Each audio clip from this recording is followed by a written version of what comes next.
स्वामी समर्थ भक्तांनो, आज आपण जाणून घेणार आहोत श्री गुरुचरित्र पारायण करताना पाळावयाचे नियम, संकेत आणि प्रत्येक अध्यायातील फलश्रुती. श्रद्धा, सुचिरभूतता आणि सातत्य ही या अनुष्ठानाची त्रिसूत्री आहे. अनुष्ठानाचे नियम आणि संकेत काय आहेत ते आपल्याला काय बोध देतात? तर अनुष्ठान करताना वाचन हे नेहमी एका लयीत असावे, शांत आणि सुस्पष्ट असावे. उरकण्यासाठी घाई करू नका, कारण गुरुचरित्र पारायण करताना उच्चारातील शुद्धता म्हणजेच मंत्राची शक्ती आहे. त्याचप्रमाणे चित्त हे अक्षरातून व्यक्त होणाऱ्या अर्थाकडे तुमचे केंद्रित असावे. तो अर्थ आपल्याला बरेच काही सांगून जातो. प्रत्येक ओवीत गुरुकृपेचा संदेश हा दडलेला असतो. वाचन करताना नेहमी पूर्वाभिमुख किंवा उत्तराभिमुख बसा. गुरुचरित्राचे पारायण करताना दिशा ही सकारात्मक ऊर्जेचे प्रतीक असते. त्यामुळे पूर्वाभिमुख किंवा उत्तराभिमुख बसा आणि ठराविक वेळ, ठराविक जागा आणि ठराविक दिशा ठेवा. अशा सातत्याने केलेले वाचन नक्कीच फलदायी ठरते. याप्रमाणे केलेले वाचन तुम्हाला उच्च फळप्राप्ती करून देते.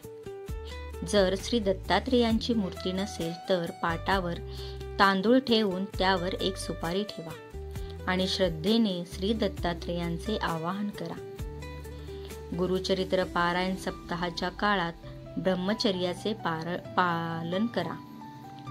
सुचिरभूत मनाने आणि सोवळ्या वस्त्राने हे वाचन करावे. या काळात केवळ हविषान्न घ्यावे. आता हे हविषान्न म्हणजे काय? तर दूध, भात किंवा गव्हाची पोळी, तूप आणि साखर अशा प्रकारे याला हविषान्न म्हणतात. रात्री देवाच्या सानिध्यात चटईवर किंवा पांढऱ्या धावळीवर झोपावे. झोपताना नेहमी डाव्या कुशीवर झोपल्यास संकल्पपूर्ती सहज आणि शक्य होते.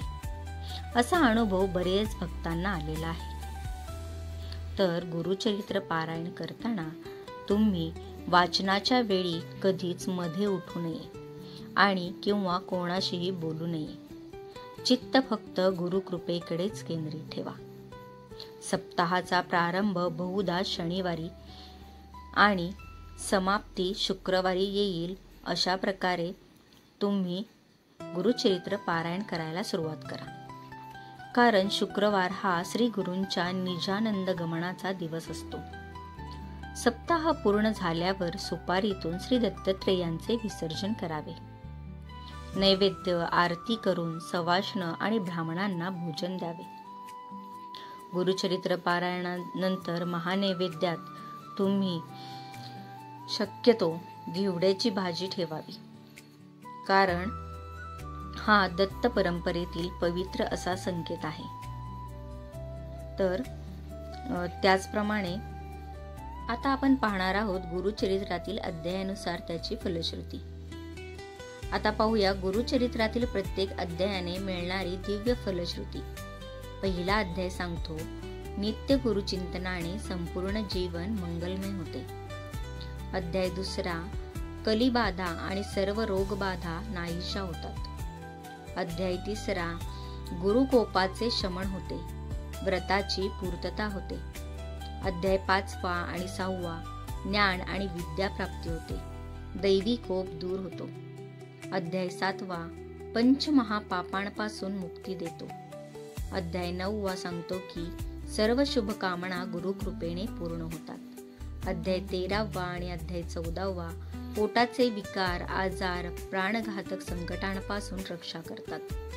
अध्याय 18 आणि 19 भाग्यवृद्धी, संपत्ती आणि सद्गुरूंचा लाभ घडवतात. 29 आणि 30 अध्याय वासना दोष आणि स्त्री छल दोष यापासून दूर करून पवित्रता मिळते.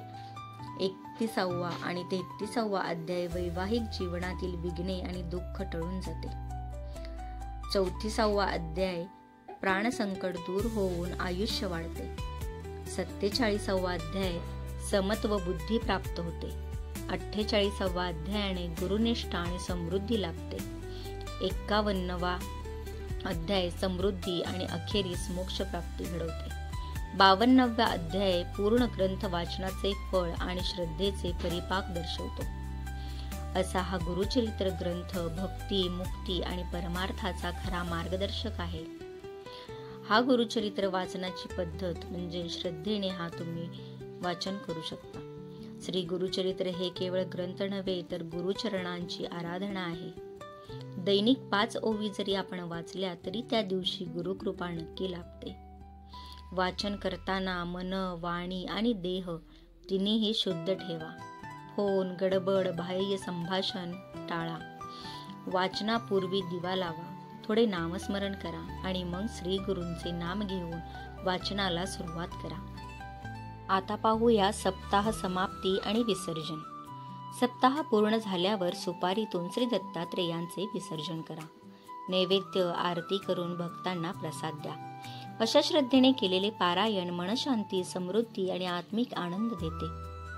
भक्ती, मुक्ती, परमार्थ जे काही मनात आर्तपणे इच्छिले ते सर्व त्वरित सिद्ध होते.